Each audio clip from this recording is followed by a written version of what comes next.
Bismillahirrahmanirrahim. Assalamu alaikum. Welcome to our channel ICPHS Hawaii. It's me Dr. Madiha. Our today's video lecture is about hormone. Hormone पे सबसे पहले हम 9 lecture पढ़ चुके हैं और आज हमारा 10th लेक्चर है जो कि है अबाउट टेस्टोस्टेरोन हार्मोन. तो लेक्चर स्टार्ट करने से पहले थोड़ा सा इंट्रो आज के लेक्चर के बारे में. तो आज के लेक्चर का जो रेफरेंस है वो आपकी टेक्स्ट बुक के पेज नंबर 45 to 47 है. तो इस पूरे टॉपिक का ये रेफरेंस है, लेकिन अब तक हम ये जो हमारा आज का टॉपिक है थोड़ा सा लेंथी है, तो हम इसको पार्ट्स में करके करेंगे. तो इसके जितने पोर्शन हुए तो वो 45 से ही जो है वो पेज आप स्टार्ट कर सकते हैं रेफरेंस का. तो contents of today's lecture: introduction of testosterone hormone, chemical nature of testosterone hormone, half life of testosterone hormone, then release regulation कि ये टेस्टोस्टेरोन हार्मोन कैसे रिलीज़ होता है बॉडी में, एंड लास्ट वन रिलीज़ होके फिर कौन से फंक्शन जो है वो बॉडी में परफॉर्म करेंगे. तो स्टार्ट करते हैं इंट्रोडक्शन से. Introduction of testosterone: this is the principal hormone of testis which consist of 19 carbon atom. तो टेस्टोस्टेरोन नाम से ही ये जाहिर हो रहा है कि ये प्रिंसिपल हार्मोन है टेस्टिस का. तो ये मेन हार्मोन है टेस्टिस का. अब टेस्टिस क्या होते हैं? अच्छा, इस टॉपिक में बहुत सारे ऐसे टर्म आएंगे जो कि आपने शायद फर्स्ट टाइम पढ़े हों, क्योंकि अब तक आपने मेल या फीमेल रिप्रोडक्टिव सिस्टम जो है वो पढ़ा नहीं है. तो जब आप उसको पढ़ लेंगे तो आपको ज़्यादा ये कॉन्सेप्ट क्लियर हो जाएंगे, लेकिन फिर भी हर टर्म का जितना पॉसिबल मैं मीनिंग लिख सकी हूँ तो वो मैंने यहाँ पे स्लाइड्स में दिया है. तो आपने ये सारे जो मीनिंग है ये अपनी टेक्स्ट बुक में नोट डाउन कर लेने हैं. This is the principal hormone. Testosterone principal hormone है टेस्टिस का, which consist of 19 carbon atom. तो सबसे पहले टेस्टिस क्या होते हैं? मेल रिप्रोडक्टिव ग्लैंड्स होते हैं. टेस्टिस मेल रिप्रोडक्टिव ग्लैंड्स होते हैं जो कि स्पर्म प्रोड्यूस करेंगे. और उसके बाद है इसी फर्स्ट स्टेटमेंट का सेकंड पार्ट के टेस्टोस्टेरोन कंसिस्ट करते हैं 19 कार्बन एटम. अब से पहले हम जितने पेप्टाइड हार्मोन्स पढ़े रहे थे तो हम ये कहते थे कि पेप्टाइड हार्मोन्स में कितने अमाइनो एसिड्स होंगे, लेकिन क्योंकि टेस्टोस्टेरोन स्टीरॉयड इन नेचर है, टेस्टोस्टेरोन स्टीरॉयड इन नेचर है और इसमें 19 कार्बन होते हैं, तो इस वजह से हम इसके स्टीरॉयड नेचर होने की वजह से इसके कार्बन काउंट करेंगे. क्योंकि आप सबको पता है स्टीरॉयड नेचर कैसी होती है, इसको हम बहुत दफ़ा डिस्कस कर चुके हैं कि साइक्लिक रिंग की फॉर्म में होती है, और अब हम इसमें कार्बन एटम काउंट करेंगे. ये केमिकल स्ट्रक्चर है और नेचर है टेस्टोस्टेरोन की. तो केमिकल स्ट्रक्चर आप सबको पता है कि आपने याद नहीं करनी, एग्जामिनेशन पॉइंट ऑफ व्यू से इम्पॉर्टेंट नहीं है, तो ये एग्ज़ाम पे नहीं आएगी. लेकिन ये यहाँ पे आपको सिर्फ ये समझाने के लिए शो कराई गई है कि हमने पढ़ा था स्टीरॉयड में 4 रिंग्स होती हैं, बिल्कुल वैसे ही इसमें भी ये 4 रिंग्स हैं. इन 4 रिंग्स में से ABCD के नाम से हम इनको करेंगे रिप्रेजेंट. तो इसमें जो स्टार्ट की 3 रिंग हैं ABC, ये तीनों 6 मेंबर्ड होती हैं, और लास्ट वन जो D रिंग है वो 5 मेंबर्ड है. और इसके अलावा हमने ये भी काउंट किया था कि स्टीरॉयड जो हार्मोन्स होते हैं, तो ये जो स्टीरॉयड का जो न्यूक्लियस होता है इसमें 17 कार्बन एटम होते हैं. तो अभी जो बाकी रिमेनिंग 2 कार्बन हैं वो एक आपको ये नज़र आ रहा है बॉन्ड, और एक ये वाला ये बॉन्ड नज़र आ रहा है. तो ये जो 2 बॉन्ड हैं इनके साथ यहाँ पे 2 मिथाइल ग्रुप अटैच होंगे तो 2 कार्बन ये वाले काउंट होंगे, तो ये 19 कार्बन हो गए टेस्टोस्टेरोन के स्ट्रक्चर में. अगेन केमिकल नेचर क्या है? तो ये स्टीरॉयड इन नेचर है. हाफ लाइफ अप्रॉक्सीमेटली 8 डेज इसकी हाफ लाइफ है. Then release regulation. Testosterone body में रिलीज कैसे होगा?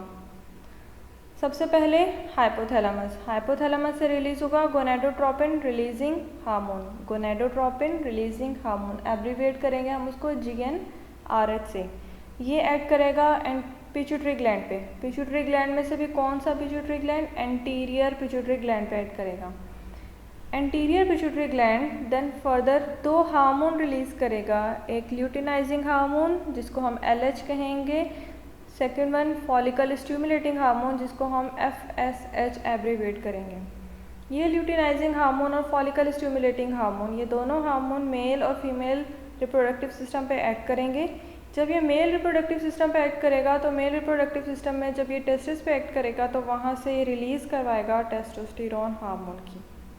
ठीक है, तो ये है रिलीज रेगुलेशन ऑफ टेस्टोस्टेरोन के बॉडी में ये कैसे रिलीज़ होता है. Then functions. फंक्शन में हमारा फर्स्ट फंक्शन है ऑब्वियसली मेन जो फंक्शन होगा टेस्टोस्टेरोन का वो मेल रिप्रोडक्टिव सिस्टम पे होगा, क्योंकि आप सबको पता है हमने अब से पहले जब भी टेस्टोस्टेरोन का नाम लिया तो हमने इसको डिफ़ाइन ही ऐसे किया कि ये मेल सेक्स हार्मोन है। तो ये इफ़ेक्ट करता है मेल रिप्रोडक्टिव सिस्टम पे, इसका मेन इफ़ेक्ट होता है। अब फर्स्ट फंक्शन के ही हम फर्दर पार्ट्स करेंगे। तो पॉइंट ए है ड्यूरिंग इंट्रा यूट्राइन लाइफ। अब इंट्रा यूट्राइन लाइफ क्या होती है? तो इंट्रा यूट्राइन लाइफ वो लाइफ है जो कि स्पेंड होती है यूट्रस में। वो लाइफ जो बेबी यूट्रस में स्पेंड करेगा, यूट्रस में गुजारेगा, हम उसको कहते हैं इंट्रा यूट्राइन लाइफ। तो during intra uterine life testosterone is secreted bye genital ridge. अब जेनाइटल रिज क्या होता है? तो जेनाइटल रिज प्रिकर्सर है गोनेड्स का। मतलब ये कि पहले वाला जो पार्ट है, इनिशियल पार्ट है या इनिशियल स्टेज है गोनेड्स की। और गोनेड्स क्या होते हैं? तो ये सेक्स ग्लैंड होते हैं, या हम कह सकते हैं इसको कि ये रिप्रोडक्टिव ग्लैंड है। तो रिप्रोडक्टिव ग्लैंड का जो इनिशियल पार्ट होता है, मतलब जब ग्रोथ हो रही होती है बेबी की, तो उस वक्त जो स्टेज होती है हम उसको कहेंगे जेनाइटल रिज। तो टेस्टोस्टेरोन इंट्रा यूट्राइन लाइफ में जबकि वो यूट्रस में होगा बेबी, तो उस वक्त रिलीज़ होता है जेनाइटल रिज से। लेटर ऑन इसके बाद it is secreted bye placenta, फिर ये प्लेसेंटा से रिलीज़ होता है। अब प्लेसेंटा क्या है? प्लेसेंटा ऐसा ऑर्गन है या टेम्पररी कनेक्शन है या टेम्पररी स्ट्रक्चर आप कह सकते हो, जो कि न्यूट्रिएंट प्रोवाइड करता है बेबी को। मदर की बॉडी से न्यूट्रिएंट और ऑक्सीजन की जो सप्लाई होती है वो प्लेसेंटा के थ्रू होती है। तो फिर स्टार्ट में हम कहेंगे कि इंट्रा यूट्राइन लाइफ में स्टार्ट में ये जेनाइटल रिज से सेक्रेट होगा और लेटर ऑन ये प्लेसेंटा से रिलीज़ होगा। इसी का फर्दर पार्ट है at this stage it causes the development of male sex organ. अब इस स्टेज पे ये क्या होगा? मेल सेक्स ऑर्गन को डेवलप करवाएगा, जिसमें इंक्लूड करते हैं penis, scrotum, prostate gland, seminal vesicle and mail genital duct. अब इन सब टर्म्स का यहाँ मतलब मैंने आपको रिटर्न में यहाँ शो कराया है। Penis is the male external sex organ. Male का एक्सटर्नल जो सेक्स ऑर्गन है हम उसको कहेंगे। स्क्रोटम क्या है? तो ये पाउच लाइक है, या आप कह सकते हो कि ये सैक लाइक है या थैली लाइक है। थैली पाउच लाइक पार्ट है एक्सटर्नल मेल जेनिटालिया का। फिर प्रोस्टेट ग्लैंड, तो प्रोस्टेट बेसिकली ग्लैंड्स होते हैं जो कि मेल रिप्रोडक्टिव सिस्टम के ग्लैंड होंगे। Then seminal vesicle pair of gland है जो कि मेल रिप्रोडक्टिव सिस्टम के हैं। फिर है जेनाइटल डक्ट, तो ये वो डक्ट होती है या वो ट्यूब है या वो नाली है जो कि इसका फंक्शन क्या है कि secretion of nutrient substance for sperms. तो ये स्पर्म के लिए जो न्यूट्रिएंट सब्सटेंस होते हैं, जो ग़िज़ाइयत होती है, उसको सेक्रेट करवाती है। तो वो डक्ट जो है वो जेनाइटल डक्ट कहलाती है। तो बेसिकली ये सारे मेल रिप्रोडक्टिव सिस्टम के पार्ट्स हैं और इन सब की जो डेवलपमेंट है वो टेस्टोस्टेरोन करवाएगा इंट्रा यूट्राइन लाइफ में। फिर पॉइंट हमारे फंक्शन फर्स्ट का पॉइंट ए का ही फर्दर नेक्स्ट पार्ट है। This hormone also called descent of testis. This hormone also called descent of testis. अब डेसेंट ऑफ टेस्टिस क्या है? Downward of testis, downward growth of testis जो है वो ये हार्मोन करवाएगा during last 2 month of gestation. अब गेस्टेशन क्या होती है? तो गेस्टेशन कहते हैं हम प्रेगनेंसी को। तो प्रेगनेंसी के लास्ट 2 मंथ में ये टेस्टिस की डाउनवर्ड जो ग्रोथ है उसको वो करवाएगा और फाइनली एंड सुप्रेसेस दिस। सुप्रेस कहते हैं हम रोक देना या दबा देना या किसी की ग्रोथ ना करवाना। और फाइनली क्या करवाता है? साथ एक तो ये डेवलपमेंट करवाएगा मेल रिप्रोडक्टिव सिस्टम की, और साथ साथ में ये सुप्रेस करवाएगा formation of female genital organs. Genital organ कहते हैं हम रिप्रोडक्टिव ऑर्गन्स जो भी होंगे। तो ये एक तो मेल रिप्रोडक्टिव जो सिस्टम है उसकी ग्रोथ करवाएगा और फीमेल रिप्रोडक्टिव सिस्टम की ग्रोथ को ये सुप्रेस करवा देगा। ये फंक्शन है टेस्टोस्टेरोन का रिप्रोडक्टिव सिस्टम में। अब फंक्शन फर्स्ट फंक्शन का ही बी पॉइंट है इन अडल्ट। इससे फर्स्ट ए पॉइंट में हमने बात की थी इंट्रा यूट्राइन लाइफ की, वहाँ पे हमने ये कहा था कि डेवलपमेंट होगी। अब हम ये बात कर रहे हैं कि अडल्ट में क्या होगा। In adult testosterone is secreted bye, सबसे पहले तो ये कि ये सेक्रेट कहाँ से होगा? तो ये लेडिड सेल्स ऑफ टेस्टिस से सेक्रेट होगा। अब लेडिड सेल्स क्या होते हैं? Cells that produces testosterone found in testicles. ठीक है, अब टेस्टिकल्स क्या हैं, तो ये ग्लैंड है मेल रिप्रोडक्टिव सिस्टम का। आप सबको पता है हार्मोन जहाँ से रिलीज़ होता है हम उसको ग्लैंड कहते हैं। तो टेस्टिकल वो ग्लैंड है जहाँ से टेस्टोस्टेरोन रिलीज़ होगा, और टेस्टिकल उस ग्लैंड के जो सेल्स हैं जहाँ से रिलीज़ होगा हम उसको नाम देंगे लेडिड सेल्स, तो जहाँ से टेस्टोस्टेरोन की रिलीज़ होती है। This hormone causes enlargement of male sexual organ. अब अडल्ट में ये ग्रोथ या डेवलपमेंट जो है वो तो करवा दी इंट्रायूट्राइन लाइफ में, अब अडल्ट में ये क्या करवाएगा, ये मेल सेक्सुअल ऑर्गन्स की, उन्हीं ऑर्गन्स जिसको हमने पहले डिस्कस किया तो उनकी इनलार्जमेंट करवाएगा। इट एक्ट्स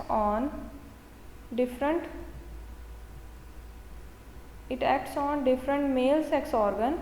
इसके अलावा ये डिफरेंट मेल सेक्स ऑर्गन के ऊपर एक्ट करेगा। तो आप सिंपली ये कह सकते हो कि मेल रिप्रोडक्टिव सिस्टम की ही ग्रोथ करवाता है, इंक्रीजिंग। और उसके अलावा ये क्या करवाएगा अडल्ट में, इंक्रीजिंग स्पर्मेटोजेनेसिस को बढ़ाएगा। अब स्पर्मेटोजेनेसिस क्या होते हैं, तो फॉर्मेशन ऑफ स्पर्म्स कहलाते हैं स्पर्मेटोजेनेसिस, स्पर्म्स का बनना कहलाता है स्पर्मेटोजेनेसिस। तो स्पर्मेटोजेनेसिस को ये इंक्रीज़ करवाएगा या स्पर्म की फॉर्मेशन को बढ़ाएगा।